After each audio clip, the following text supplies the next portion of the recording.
Welcome friends, आप सभी का स्वागत है हमारी आज की इस वीडियो में। आज की इस वीडियो में हम पढ़ेंगे चैप्टर नंबर 3 को। तो देखिए, जो हमारा चैप्टर नंबर 3 है वो क्या है, उसको हम शुरुआत करने वाले हैं। तो हमारा चैप्टर नंबर 3 है दो चर वाले रैखिक समीकरण युग्म। तो हम आज शुरुआत करेंगे इस चैप्टर की। तो इसमें हम जानेंगे कि दो चर वाले रैखिक समीकरण जो युग्म हैं उनको कैसे हल किया जा सकता है। तो आइए शुरुआत करते हैं इसकी। तो देखिए, सबसे पहले हमारा चैप्टर है चैप्टर नंबर 3, दो चर वाले रैखिक समीकरण युग्म। तो इस चैप्टर में हम रैखिक समीकरणों के बारे में पढ़ेंगे। रैखिक समीकरण को कैसे लिखा जाता है। तो देखिए, जब चर की संख्या एक होती है, देखिए समीकरण की अगर हम बात करें, जो समीकरण है उसको हमने अभी इससे पहली वाली वीडियो जो थी हमारी, उसमें हमने जाना था कि समीकरण को, जो बहुपद होते हैं उनको कैसे बनाया जाता है। तो बहुपद से ही समीकरण का निर्माण होता है। यदि रैखिक समीकरण की बात करें तो रैखिक समीकरण कैसा है, उसका सामान्य जो रूप है वो होता है ax प्लस b के रूप में। लेकिन यदि वो दो चर वाला रैखिक समीकरण, इसमें चर कितने हैं, एक है, यहाँ सिर्फ x को लिया गया है। लेकिन अगर चर की संख्या दो कर दी जाए तो क्या होगा, ax प्लस में by बराबर से c होगी। या तो ये c इधर आकर माइनस हो सकता है या फिर बराबर में c रख सकते हैं। यहाँ पर इनकी अधिकतम घात एक है, यहाँ भी अधिकतम घात एक है। जब अधिकतम घात एक होती है तब उसे हम कहते हैं कि वो एक रैखिक समीकरण है। कैसा समीकरण होगा, वो एक रैखिक समीकरण होगा। इसी को ही दो चर वाले रैखिक समीकरण कहा जाता है। तो इसी का प्रयोग करेंगे हम इसमें अब। तो देखिए, शुरुआत करते हैं। सबसे पहले हमारी जो प्रश्नावली है उसमें हमें समझाया गया है कि इन्हें हम कैसे जान सकते हैं। तो सबसे पहले मैं कुछ उदाहरण लिख देता हूँ। जैसे कि नंबर 1, यदि हमारे पास लिखा हुआ है 3x प्लस 4y बराबर से 5, ये लिखा हुआ है, तो ये क्या होगा, ये एक रैखिक समीकरण है। लेकिन कैसा, दो चर वाला, जिसमें चर कौन कौन से होंगे, चर इसमें एक x है और एक इसमें y चर है। तो इस प्रकार ये दो चर वाला रैखिक समीकरण है। दो चर वाले रैखिक समीकरण के आधार पर हमारे पास बहुत सवाल आते हैं और उन्हीं से ही क्या करते हैं, इसको हल करते हैं। यहाँ पर जो ये रैखिक समीकरण होंगे, रैखिक समीकरण, यहाँ एक निश्चित रैखिक समीकरण एक रेखा को रिप्रेजेंट करता है, यानी कि रेखा को दर्शाता है। जब इसे हम ग्राफीय विधि से हल करते हैं, ग्राफीय विधि, जब इसे ग्राफीय विधि से हल किया जाता है तो रैखिक समीकरण एक रेखा को दर्शाता है। किसको दर्शाता है, एक रेखा को। उसी प्रकार जब दो रेखाएं मिलती हैं, तो उन दोनों के द्वारा कटान बिंदु निकलता है। ये दोनों रेखाएं जब एक दूसरे को काटती हैं तो मिलने वाले बिंदु को, कटान बिंदु से ही हमें पता चलता है कि इन समीकरणों के हल जो हैं वो क्या होंगे।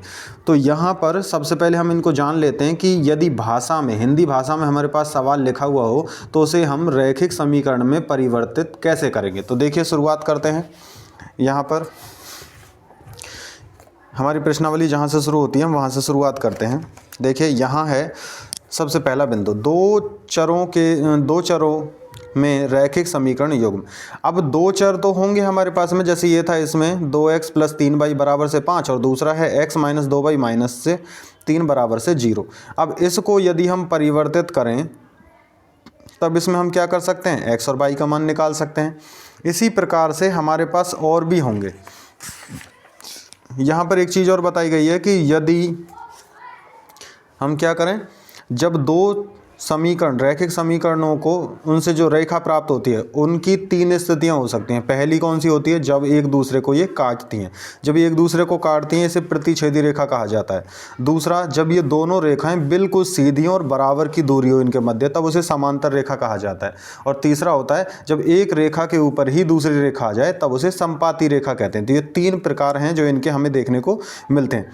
तो हम शुरुआत करेंगे यहाँ पर सवाल को हल करने की, कि वहाँ से हम जानेंगे कि यहाँ जो भाषा में, हिंदी भाषा में यदि सवाल लिखा हुआ हो तो उसके आधार पर हम कैसे जानेंगे कि हमारा रैखिक समीकरण जो है वो क्या होगा। तो देखिए, और फिर उसके बाद उसे हल करने का तरीका भी समझेंगे। सबसे पहला सवाल, तो यहाँ पे देखिए हमारा पहला सवाल है, ये लिखा हुआ है, आफताब अपनी पुत्री से कहता है, क्या कहता है, 7 वर्ष पूर्व मैं तुमसे 7 गुनी आयु का था।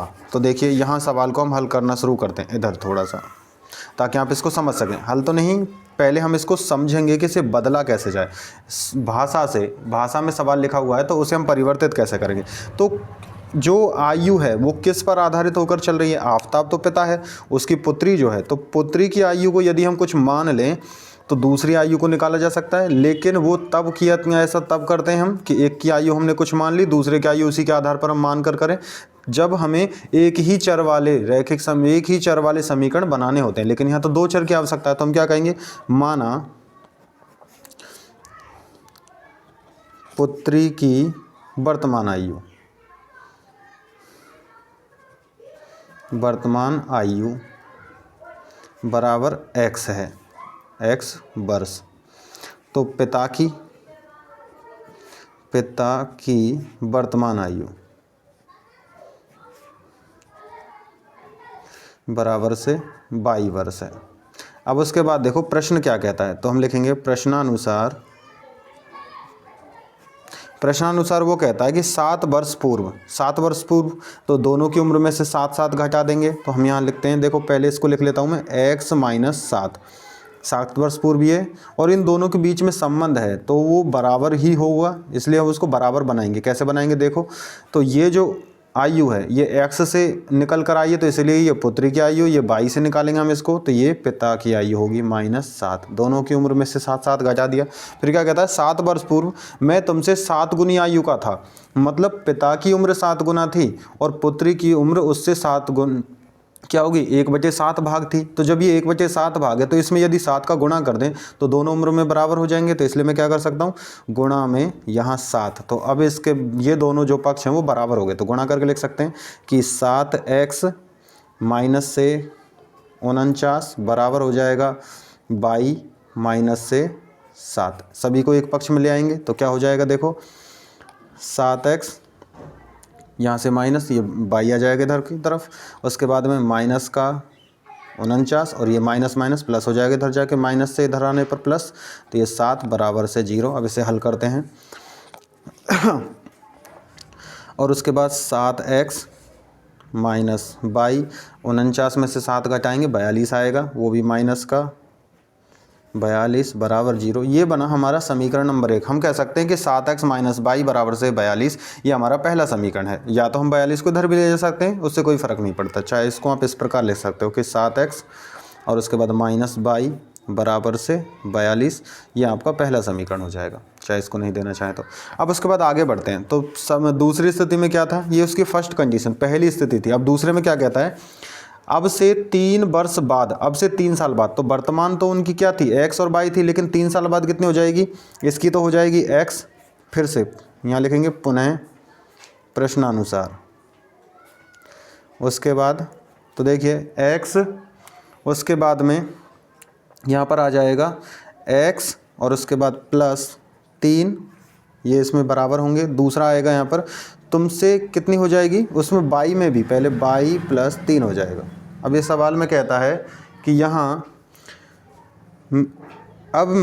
अब से 3 वर्ष बाद मैं तुमसे केवल 3 गुनी आयु का रह जाऊंगा। तो 3 गुनी आयु किसकी होगी, यदि 3 गुनी आयु इसकी है, ये अधिक आयु है, इसे अब दोनों को बराबर करना है तो क्या करना होगा, या तो इसमें 3 का भाग दें या फिर इसमें भी 3 का गुणा कर दें। तो इसमें हम गुणा करते हैं, गुणा 3। अब इसको बनाते हैं, यहाँ आएगा 3 गुणा x करने पर 3x, 3 गुणा 3 करने पर 9 बराबर से यहाँ से 22 प्लस में 3, सबको एक तरफ ले जाते हैं, यहाँ से 3x, उसके बाद 22 आएगा इधर, माइनस का 22, 9 को उधर ले जाइएगा तो उसके बाद क्या हो जाएगा, बराबर 9 को अगर हम चाहें तो इधर ले जा सकते हैं अब इधर ले जाएंगे तो माइनस में आ जाएगा। तो देखो माइनस का 9 और प्लस का 3। अब हल करते हैं तो यहाँ आएगा 3x माइनस 22 बराबर से 9 में से 3 घटाने पर देखो माइनस का जो संख्या है वो बड़ी माइनस की है, माइनस की संख्या बड़ी है तो हमारा उत्तर भी माइनस में ही आएगा। अब क्या करना है, बड़ी संख्या में से छोटी संख्या को घटा देना, तो 9 में से 3 घटाने पर आता है 6, तो ये हमारा समीकरण नंबर अब 2 हो जाएगा। तो इस प्रकार अब हम कह सकते हैं कि जो हमारा सवाल था उसके आधार पर जो हमारा समीकरण बन रहा है वो क्या होगा। पहला तो समीकरण बनता है 7x - y बराबर से 42, समीकरण नंबर 1, और समीकरण नंबर 2 बनेगा 3x - y बराबर से -6, ये हमारा समीकरण नंबर 2 होगा। तो इसने पूछा था कि क्या यह मनोरंजक है, इस स्थिति को बीजीय गणित एवं ग्राफीय रूपों में व्यक्त कीजिए। अब इसके बाद क्या करना है, ये हमने बीजगणितीय स्थिति में तो बना दिया है, इसका क्या कर दिया, समीकरण तो तैयार हो गया। अब हमें करना क्या है, इस समीकरण को ग्राफीय विधि में अगर चाहें तो हम इसे हल भी कर सकते हैं। तो कैसे हल करेंगे, यहाँ पर एक समीकरण के लिए x और x के मान रखते जाएंगे, y के मान आ जाएंगे, ऐसा ही दूसरे में करेंगे, x का मान रखने पर y का मान आता चला जाएगा, और x और y के निर्देशांकों के अनुसार हम यहाँ पर रेखा का निर्माण करेंगे। ऐसा ही सवाल नंबर 2 में है, यहाँ पर भी क्या है, क्रिकेट टीम के एक कोच ने 3900 रुपये में 3 बल्ले और 6 गेंद खरीदी, तो बल्लों को x मान लो, गेंद को y, तो 3x + 6y बराबर से 3900 हो जाएगा। ऐसा ही दूसरा, इसी प्रकार 3 गेंदें, यहाँ पर क्या, उसने एक और बल्ला और उसी प्रकार 3 गेंद खरीदी 1300 रुपये में, तो अब क्या होगा, 1300 रुपये के अनुसार फिर उसमें से समीकरण नंबर 2 बनेगा। तो इसी प्रकार से हम इसको आगे हल करेंगे। अब 3.1 के सवाल तो हमें बस इतना सा पूछते हैं कि हम इनको कैसे ग्राफीय विधि में या फिर इसको बीजगणितीय विधि में परिवर्तित कर सकते हैं, लेकिन आगे जब हम सवाल हल करेंगे तो उससे पहले हमें जानना होगा कि इनकी स्थिति कैसी होनी चाहिए, तब हमें क्या मिलेगा। तो यहाँ से एक बार आप इसे देख सकते हैं, आपके लिए बहुत महत्वपूर्ण है ये सारणी नंबर 3.4 जो पेज नंबर 51 पर मौजूद है, 51। तो यहाँ पर दिया हुआ है, यहाँ से आप देखिएगा, अनुपातों की तुलना करते हैं। किसके अनुपातों की तुलना करेंगे, यहाँ पर जो हमारे पास समीकरण होता है ना, तो इसमें x के गुणांक को a कहा जाता है। देखो यहाँ पर अभी हमने समझाया भी था इसको, यहाँ से देख सकते हो आप, यहाँ हमने लिखा था ax + by बराबर से c, तो यहाँ जो x का गुणांक था वो a है, y के गुणांक को b और अचर पद को c कहा जाता है। तो इन्हीं के आधार पर यहाँ ax + by या फिर बराबर से c लिख सकते हैं हम इसको, बराबर c। तो यहाँ पर क्या होगा, x का गुणांक a, y का गुणांक b और फिर उसके बाद में c, ये होते हैं।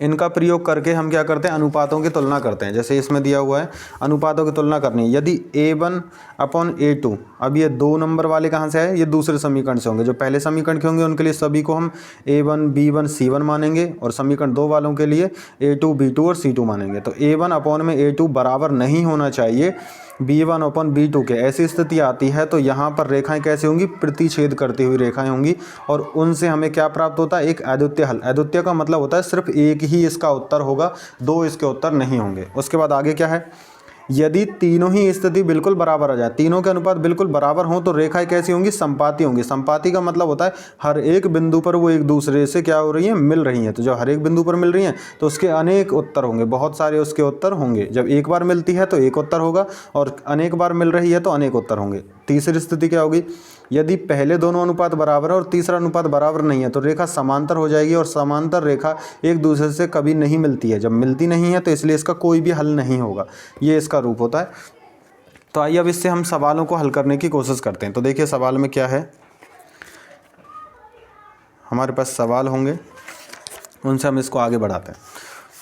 तो देखिए अब चलते हैं प्रश्नावली 3.2। 3.2 में मुख्य सवाल जो हैं हम उनको पूरा हल करने की कोशिश करेंगे।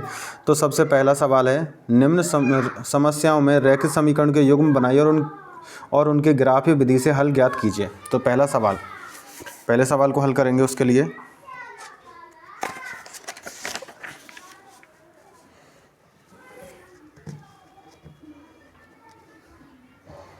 देखिए अब पहला सवाल है हमारा। पहला सवाल कहता है कक्षा 10 x जो है वो 10 को दर्शाता है। कक्षा 10 में 10 विद्यार्थियों ने एक गणित की पहेली प्रतियोगिता में भाग लिया। यदि लड़कों की संख्या से 4 अधिक हो तो प्रतियोगिता में भाग लिए लड़कों और लड़कियों की संख्या ज्ञात करो। तो हम क्या कह सकते हैं, माना, सवाल यहाँ शुरू करेंगे, प्रश्नावली 3.2 सवाल नंबर 1 और उसका भी पहला। तो इसमें क्या है कि यहाँ हम कहें यदि माना लड़कों की संख्या बराबर से x है तथा लड़कियों की संख्या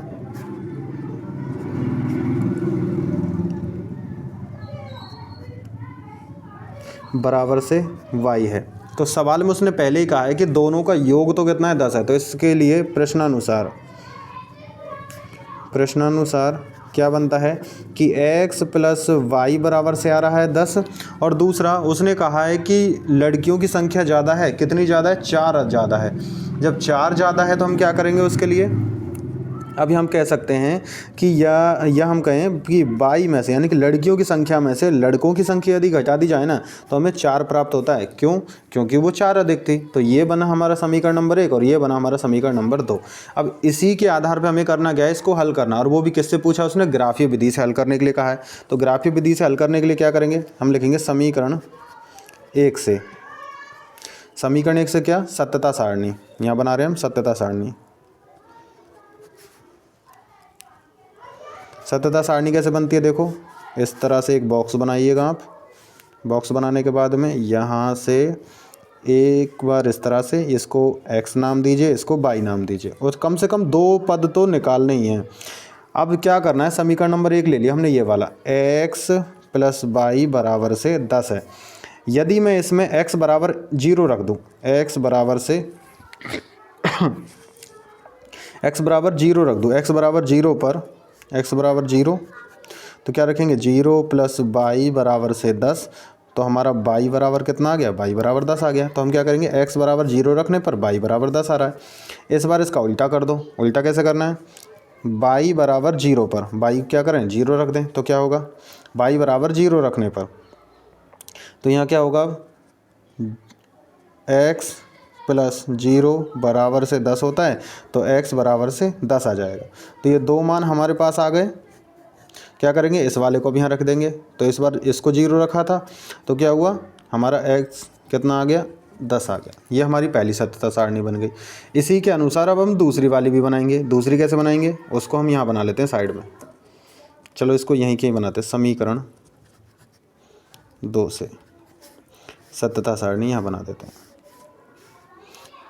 सेम इसी तरीके से, कुछ भी नया नहीं करना है, बिल्कुल बहुत आसान है। तो इसमें x और इसमें y।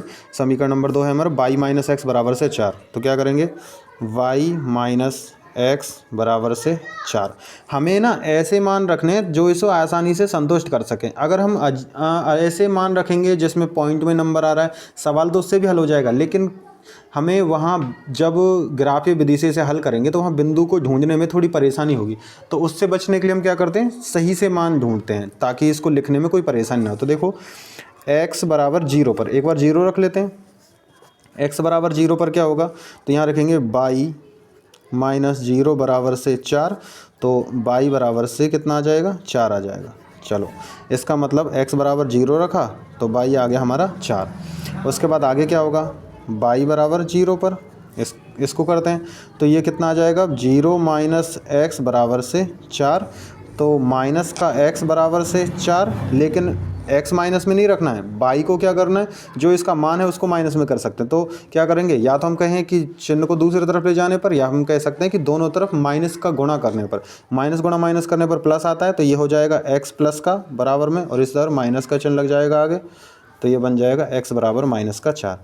तो x बराबर तो माइनस 4 आ गया और इधर कितना आया था? 0। तो ये हमारी सत्यता सारणी की वजह से 2 सारणी तैयार हो चुकी हैं। अब इन्हीं का प्रयोग करके हम क्या करेंगे? यहाँ पर इसी का प्रयोग करके हम यहाँ पर ग्राफीय विधि से इसको मान निकालेंगे कि इसमें x का मान कितना है और y का मान कितना है। तो क्या करेंगे? एक ग्राफ बनाते हैं इस तरह से। ये ज़रूर ध्यान रखना कैसे बना रहे हो इसमें। ऐसे हम कहेंगे x और y 1 सेंटीमीटर पैमाना लिख लेता हूँ मैं। पैमाना बराबर से 1 खाना या फिर 1 सेंटीमीटर बराबर से 1 विद्यार्थी। यहाँ 1 सेंटीमीटर की बात करें या फिर 1 खाने की, 1 बॉक्स की बात करें, वो 1 विद्यार्थी 1 स्टूडेंट को दर्शाता है। अब उसके बाद आगे क्या होगा? इसमें ये इसका मूल बिंदु है, ये हमारा x अक्ष है, ये x डैश या फिर माइनस एक्स वाला, इसको y अक्ष कहेंगे, ये वाला y डैश। अब उसके बाद में ये हो गए 0 0 ऊपर हो गए, उसके बाद 1 2 3 4 5 6 7 8 9 10 ऐसा ही। अब यहाँ एक चीज़ आप देख सकते हैं कि हमने जो हमारे मान है वो ऋणात्मक एक धनात्मक, हम उसी प्रकार से इसको बनाएंगे। तो देखो x का मान जो है 10 तक आया अधिकतम, यहाँ माइनस में 4 तक आया है, तो हम क्या करेंगे माइनस में सिर्फ 5 तक बना लेते हैं। 1 2 3 4 5 बहुत है इतना ही। उसके बाद आगे y का मान अधिकतम 10 तक गया है, यहाँ अधिकतम 4 तक, दो तो इसमें 10 तक ही बना लेते हैं। 1 2 3 4 5 6 7 8 9 10 इतना काफ़ी है। अब उसके बाद आगे हल करते हैं। तो पहला हमारा निर्देशांक क्या बनता है 0 पर 10, तो x बराबर 0 तो हमें यहाँ मिल गया, y बराबर 10 कहाँ है ऊपर ये रहा, तो इसमें ये बिंदु यहाँ है। दूसरा है x बराबर 10 y बराबर 0, x बराबर 10 1 2 3 4 5 6 7 8 9 10, इसको यहाँ मिला दिया, तो यहाँ हमें मिल चुका है। अब हमें क्या करना है इसको इससे मिला देना है। मैं रफली एक लाइन खींच रहा हूँ, आप इसका प्रयोग बनाने इस लाइन को किससे खींचोगे, आप इसके लिए स्केल का प्रयोग करें। तो हम इसमें 1 मिनट हम इसमें स्केल का प्रयोग कर लेते हैं।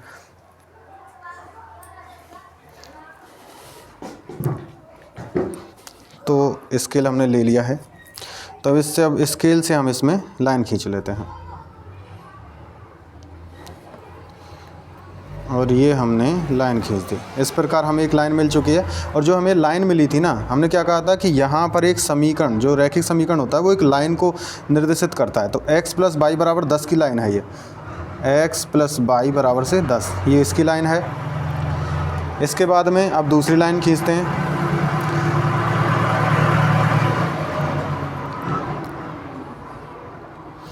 अब हम दूसरी सत्यता जो सारणी थी हमारी उसका प्रयोग करेंगे। तो यहाँ पर x बराबर 0 और y बराबर 4 है। x बराबर 0 यहाँ होता है, y बराबर 4, 1 2 3 4, ये आ गया 4, इसको बना दिया हमने। दूसरा x बराबर -4 y बराबर 0, तो y 0 तो यहाँ होता है, x बराबर -4 कहाँ होता है 1 2 3 4 यहाँ होता है।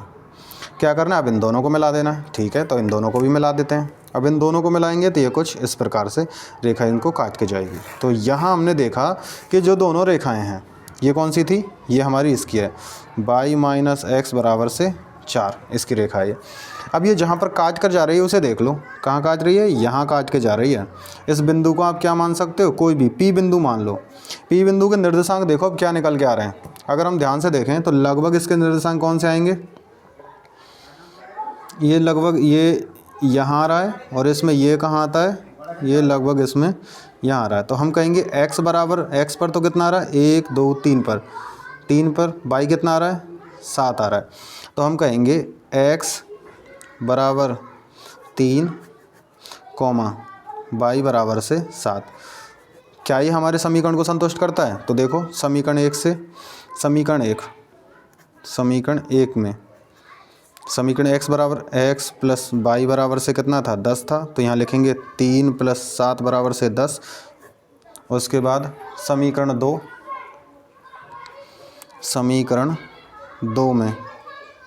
में क्या होगा, यहाँ पे लिखेंगे हम y माइनस एक्स बराबर से 4। तो यहाँ देखिए कितना आएगा 7 माइनस से x का मान 3 बराबर 4, और यहाँ भी 4 बराबर से 4। तो इस प्रकार से ये दोनों बराबर हो गए। तो अब हम कह सकते हैं कि हमने जो हल किया है सवाल को वो इस प्रकार से हल होगा। तो प्रश्नावली में यदि आपको या फिर पेपर में आपको सवाल ऐसा आ जाता है जिसमें आपसे पूछे, हिंदी भाषा में सवाल लिखा हुआ कि ग्राफी विधि से हल करने के लिए कहे, तो आप क्या कर सकते हो, इसको इस प्रकार से हल कर सकते हो। आप चाहें तो इसका स्क्रीनशॉट भी ले सकते हैं। अब इसके बाद मैं आपको एक छोटी सी चीज़ और बता देता हूँ, वो यहाँ पर, हालांकि इतनी सी जगह काफ़ी होगी उसे समझाने के लिए। अभी हमने थोड़ी देर पहले एक रूप पढ़ा था इसका, क्या कि हम इनके गुणांकों का प्रयोग करके ये पता लगा सकते हैं कि रेखा का प्रकार कैसा होगा। तो देखो इसमें समीकरण नंबर जो 2 है ना, इसको अगर सही से अरेंज करें तो समीकरण नंबर 2 क्या बन जाएगा, -x प्लस y बराबर से 4, इस प्रकार बनेगा। अब क्या करना है, x का गुणांक, समीकरण 1 से देखो x का गुणांक कितना है 1 बटे में बाई x, दूसरे x का गुणांक कितना है माइनस का 1, ठीक है। उसके बाद में y का गुणांक ऊपर कितना है, y का गुणांक है 1, नीचे y का गुणांक कितना है, नीचे भी y का गुणांक यहाँ पे 1 है। अब क्या ये दोनों रूप बराबर है, नहीं है, क्योंकि x का मान तो दोनों बराबर है, y का मान बराबर नहीं है, तो ये इसमें बराबर नहीं है। ये किस स्थिति को दर्शाता है कि a1 बटे a2 जो बराबर नहीं होता है किसके, b1 बटे में b2 के। और ऐसी स्थिति में होने पर क्या होता है, रेखा कैसी होगी, रेखा होगी समांतर, सॉरी रेखा जो है वो प्रतिच्छेदी होगी, प्रतिच्छेदी रेखा होगी। और हल कैसा होगा फिर इसका, हल अद्वितीय, यानी कि सिर्फ एक हल होगा, एक हल।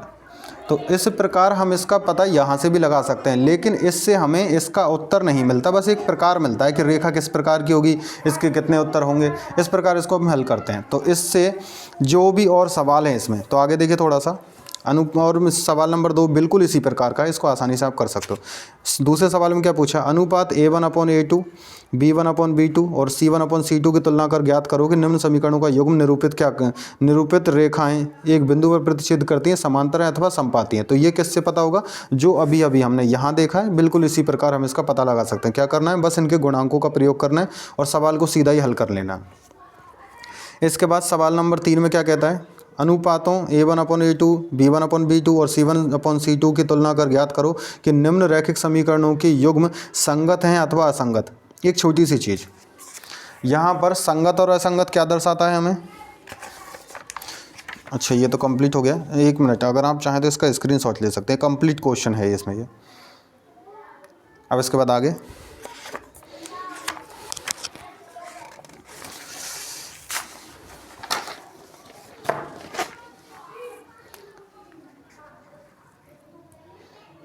देखिए, तो अब इसके बाद में इसमें क्या पूछा है, सवाल है हमारे पास संगत और असंगत के बारे में पूछा है। इसमें लिखा हुआ है 3x, देखो सवाल है हमारा, मैं लिख लेता हूँ सवाल यहाँ पे, क्वेश्चन नंबर 3 है और इसमें 3 का फर्स्ट है। इसमें लिखा हुआ है 3x प्लस में 2y बराबर से 5, पहला समीकरण, और दूसरा है 2x माइनस 3y बराबर से 7। इसी का प्रयोग करना है, संगत असंगत का पता लगाना है। मैं आपको साइड में थोड़ा सा बता देता हूँ कि संगत क्या होगा। संगत का मतलब है, संगत को 2 प्रकार में बांटा गया है। पहला वो, या फिर आप सीधा ही मान सकते हैं, जिसके हल होंगे और हल कब होंगे। एक तो कौन सी रेखा का प्रकार होना चाहिए, या तो रेखा कैसी हो, प्रतिच्छेदी,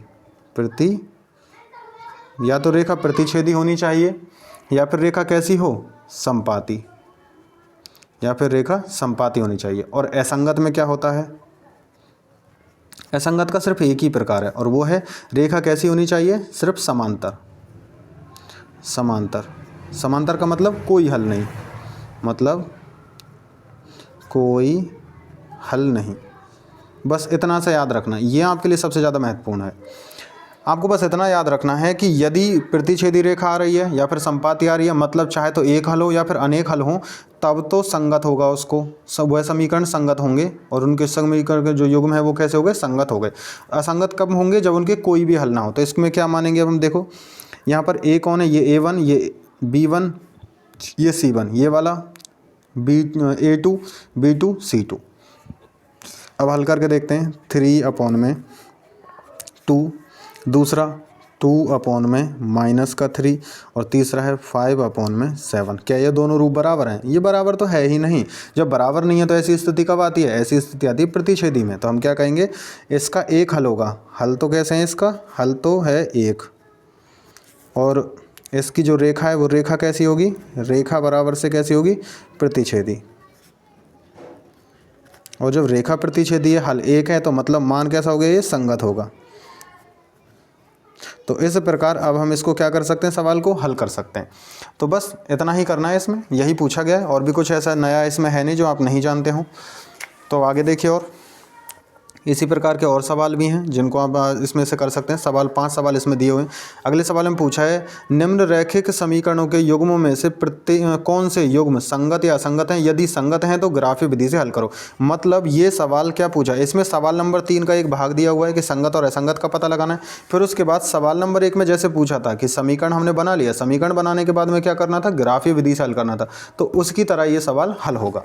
तो इसमें से आप कोई भी सवाल आसानी से हल कर सकते हैं। इसके बाद हाँ, एक इंटरेस्टिंग क्वेश्चन आता है। एक आयताकार बाग है जिसकी लंबाई चौड़ाई से 4 अधिक है। तो इस सवाल को यहीं कहीं लिखते चलते हैं और सवाल को हल करते हुए चलते हैं। तो देखिए यहाँ से देखिए सवाल को हम साथ के साथ पढ़ते भी हैं, शायद आपको दिखाई दे रहा हो। तो सवाल में है एक आयताकार जिसकी लंबाई और चौड़ाई। तो बाग कैसा है, क्वेश्चन नंबर है हमारा 5। बाग कैसा है, आयताकार। आयताकार आयताकार बाग है, लंबाई बराबर x मान लेते हैं और चौड़ाई को y मान लेते हैं। अब उसने क्या कहा है कि जो लंबाई है वो ज़्यादा है, तो इसका मतलब y प्रश्नानुसार है, ध्यान रखना, प्रश्नानुसार बाई में क्या करें, चौड़ाई में यदि हम 4 जोड़ दें तो वो किसके बराबर हो जाएगा, x के बराबर, मतलब वो लंबाई के बराबर होगा। इसको अगर सही क्रम में लिखें तो हमें x को इधर लेके जाना है, या फिर अब ये कह सकते हैं कि बाई को इधर ले जाते हैं। तो x माइनस बाई बराबर से कितना आ जाएगा, 4। यही हमारा समीकरण नंबर 1 है। दूसरा उसने आगे क्या कहा है, का अर्ध परिमाप 36 है तो बाग की विमाई ज्ञात करो। एक दूसरी चीज़ और आ गई यहीं पे कि अर्ध परिमाप दे रखा है, अर्ध परिमाप। अर्ध परिमाप का मतलब जो परिमाप होता है, अर्ध परिमाप पहले से डायरेक्ट लिख देते हैं 36 है, और परिमाप क्या होता है, परिमाप बराबर से होता है 2 ब्रैकेट स्टार्ट लंबाई प्लस चौड़ाई। अब एक चीज़ देखो, इसका मतलब क्या हुआ, 2 ब्रैकेट स्टार्ट लंबाई प्लस में चौड़ाई बराबर परिमाप, अर्ध परिमाप है, और ये कितना है, ये पूरा परिमाप है। तो इन दोनों में 2 का भाग दे दें तो किसका हो जाएगा, इसमें अगर मैं आधे इसमें 2 का भाग दे दूँ तो ये किसके बराबर हो जाएगा, अर्ध परिमाप के, जो किसको दर्शाता है, 36 को। तो 2 से 2 को काट दिया तो बराबर 36। तो हम कहेंगे लंबाई प्लस में चौड़ाई बराबर कितनी आ गई, 36। और लंबाई चौड़ाई किसको माना है हमने, लंबाई को माना है x, तो हम कहेंगे x प्लस चौड़ाई माना है y को, y बराबर से 36। और ये हमारा बन गया समीकरण नंबर 2। तो समीकरण 1 और समीकरण 2 तो हमारे पास आ गया। अब करना क्या है, बस सवाल को हल करना है। 1 मिनट और देखते हैं आगे, क्या सवाल में कुछ और तो नहीं लिखा हुआ है। तो यहाँ सवाल में और कुछ आगे, 1 मिनट आपको यहाँ दिखा देते हैं। सवाल में और आगे कुछ नहीं है, अगला 6 नंबर का सवाल है फिर इसमें। तो हम क्या कर सकते हैं, हम कह सकते हैं कि सवाल नंबर 5 में इतना ही है, तो अब इसको किसी भी विधि से हल करो, वो आप पे निर्भर करता है। तो हम यहाँ पर सवाल को क्या करते हैं, हल कर लेते हैं। तो हल करने के इसके बहुत सारे तरीके हैं, वो आगे आएंगे कौन कौन से तरीक़ों का हम प्रयोग करेंगे। तो अभी फ़िलहाल के लिए हम क्या करते हैं, चाहे तो इसे ग्राफीय विधि से हल कर सकते हैं, या फिर हम इसमें चाहें तो विलोपन विधि का प्रयोग कर सकते हैं। तो मैं विलोपन विधि लिख देता हूँ, विलोपन विधि से। विलोपन विधि से क्या होगा, इसको लिखते हैं यहाँ पे। तो ये पहला समीकरण हमारा था x माइनस बाई बराबर 4, तो ये आएगा x माइनस बाई बराबर से 4। दूसरा है x प्लस बाई बराबर 36, x प्लस बाई बराबर 36। अब इसको आसानी से हल किया जा सकता है क्योंकि समान है, गुणांक भी समान हैं और संख्याएं भी समान हैं, मतलब दोनों जो चर हैं हमारे वो दोनों समान आ रहे हैं। चिन्ह विपरीत है तो घटाने की आवश्यकता नहीं है, सीधा ही इनको क्या कर देंगे, हल कर देंगे। तो यहाँ से आएगा 2x बराबर से दोनों को जोड़ देंगे, कितना हो जाएगा 40। यहाँ कन्फ्यूज़ होने की ज़रूरत नहीं है। विलोपन विधि में आप कहीं ये सोच लें कि चिन्ह परिवर्तन करना जरूरी हो जाता है, जरूरी नहीं होता। चिन्ह परिवर्तन तब किया जाता है जब दोनों समान चिन्हों के हों। तो हम एक चिन्ह, जब इनको चिन्ह परिवर्तन करते हैं, चिन्ह परिवर्तन का मतलब घटाते हैं हम इनको, जब घटाएंगे तभी तो समीकरण 2 के चिन्ह परिवर्तन हो रहे हैं, लेकिन उसकी आवश्यकता ही नहीं पड़ रही है। तो हम यहाँ अगर इसको अलग से करके आपको दिखाते तो हम कहते दोनों समीकरणों को जोड़ने पर, दोनों समीकरणों को जोड़ते तो x प्लस एक्स हो जाता 2x, और y प्लस में प्लस बाई, माइनस का बाई और प्लस में प्लस बाई आता तो क्या होता, दोनों कट जाते, तो वही रूप आ रहा है। तो 36 और 4 कितने हो जाते, 40 हो जाते। तो x बराबर कितना आ जाता हमारा, 20 आ जाता। तो x बराबर तो 20 आ गया। अब क्या करेंगे, इसको अगर देना चाहो तो समीकरण 3 दे दो। अब हम कहें समीकरण 3 का मान, समीकरण कौन से वाले समीकरण में रखना चाहोगे, इसमें रख दो, चाहे समीकरण नंबर 1 में का मान समीकरण 1 में रखने पर क्या होगा, 1 में रखेंगे तो देखो यहाँ कितना आएगा, x माइनस बाई बराबर से 4 होता है। तो ये तो x का मान ही आया है, तो क्या करेंगे हम, 20 माइनस बाई बराबर से 4 हो जाएगा। अब उसके बाद क्या करना है, तो हम लिखेंगे माइनस का बाई, इसको यहाँ लाइन खींच देते हैं, माइनस का बाई बराबर से ये इधर जाएगा, तो 4 माइनस से 20 और माइनस बाई बराबर से कितना, देखो बड़ी संख्या माइनस की है तो उत्तर भी माइनस में ही आएगा। तो अब क्या करना है, अब बड़ी चिन्ह तो लगा दिया हमने, इसीलिए अब क्या करेंगे, बड़ी संख्या में से छोटी माइनस कर देंगे। तो 20 में से 4 माइनस करो, 16 आता है। तो बाई बराबर कितना हो गया, दोनों में माइनस का चिन्ह है तो दोनों में माइनस का, अब हम क्या करेंगे, माइनस से माइनस नहीं कटता, हम करेंगे माइनस का गुणा दोनों पक्षों में करने पर। जब माइनस का गुणा दोनों पक्षों में करेंगे तो माइनस से चिन्ह प्लस में परिवर्तित हो जाएगा दोनों का, तो बाई बराबर आ जाएगा 16। तो ये हमारा समीकरण नंबर 4। तो इस प्रकार समीकरण 3 और 4 से क्या हुआ, तो x बराबर कितना आ गया हमारा 20, बाई बराबर कितना आ गया 16। अब देखो क्या ये समीकरण दोनों समीकरणों को संतुष्ट करता है, तो देखो दोनों को जोड़ने पर कितना आता है, 20 और 16 36 होता है, समीकरण 2 को संतुष्ट कर रहा है। दोनों का अंतर कितना है, x माइनस बाई, 20 में से 16 घटाओ 4 आता है, समीकरण 1 को भी ये संतुष्ट कर रहा है। तो इस प्रकार हम कह सकते हैं कि हमारा जो सवाल है वो इस प्रकार पूरा होता है। बाग की बिमा पूछी थी, तो बिमा क्या हो जाएगी, लंबाई बराबर कितनी हो गई उसकी, अब लंबाई बराबर 20, चौड़ाई बराबर कितनी हो गई है, चौड़ाई बराबर से 16। तो इस प्रकार ये सवाल पूर्ण होता है। तो आप चाहो तो इसका भी स्क्रीनशॉट ले सकते हो। तो आइए अब हम बढ़ते हैं हमारे अगले सवाल की ओर। तो अगले सवाल में क्या पूछा, देखो सवाल नंबर 5 के बाद 6 में। तो देखिए सवाल नंबर 6 में क्या पूछा है, सवाल नंबर 6 में पूछा है आपसे कि एक रैखिक समीकरण 2x + 3y - 8 बराबर 0 दी गई है। दोनों चरों में एक ऐसी रैखिक समीकरण लिखिए ताकि प्राप्त युग्म का ज्यामितीय निरूपण जैसा कि प्रतिच्छेद करती रेखाएं हों, समांतर रेखाओं या समपाती रेखाओं। तो क्या करना है, एक समीकरण दिया है, दूसरे समीकरण का निर्माण हमें करना है। तो क्या करें, समीकरण निर्माण के लिए कोई विधि नहीं है विशेष, नहीं, हम क्या कर सकते हैं, उसको डायरेक्ट कर सकते हैं। लेकिन एक बात का ध्यान रखना, और वो क्या होगी कि प्रतिच्छेद करती रेखा के लिए जो हमने सारणी में पढ़ा था कि कैसी स्थिति होनी चाहिए कि a1/a2 और बराबर नहीं होना चाहिए b1/b2 के। तो ये ऐसी हम क्या करेंगे, यहाँ ऊपर 2 ले रखा है, फिर 3 है, तो हम क्या करें, इनका उल्टा ले सकते हैं। तो नीचे 3 ले लो, उधर 2 ले लो, तो दोनों बराबर नहीं है, तो इसका मतलब रेखाएं कैसी हो जाएंगी, प्रतिच्छेदी। संपाती में क्या होता है, संपाती में सब बराबर होना चाहिए। तो इसका क्या करें, सब बराबर करने के लिए ये 2 है, यहाँ 3 है, यहाँ 8 है, तो दूसरा भी ऐसा ही समीकरण ले लो, सेम टू सेम ऐसा ही समीकरण लेने पर भी ऐसा हो सकता है, या इसका कोई गुणात्मक रूप ले लो तब भी हो सकता है। जैसे कि इसमें 2 है तो नीचे वाला 4 ले लो, यहाँ 3 है तो यहाँ 6 ले लो, यहाँ 8 है तो यहाँ 16 ले लो। तो इस प्रकार इसका दोगुना भी क्या हो सकता है, उसको निरूपित कर सकता है। अब उसके बाद में आगे क्या होगा, समांतर के लिए क्या करना है, समांतर तब होता है जब स्थिति कैसी हो, अंतिम स्थिति बराबर ना हो, सी का मान बराबर ना हो, बाकी दोनों बराबर हो जाएं। तो इस प्रकार हम इसको हल कर सकते हैं।